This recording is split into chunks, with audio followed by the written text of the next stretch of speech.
कुआड़े जीवी तू पाठ पढ़िबुनि कि आउ आसुन टे पाठ पढ़िबु आउ का सार कथा हेबी मु हाँ उठिया टे आ लिखि दो आ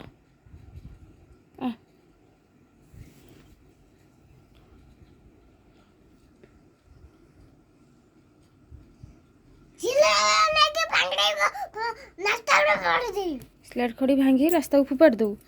पाठ कौन पढ़ू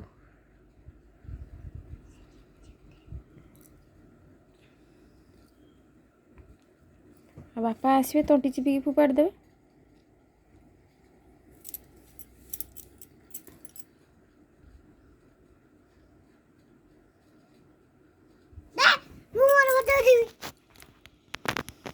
बता देवी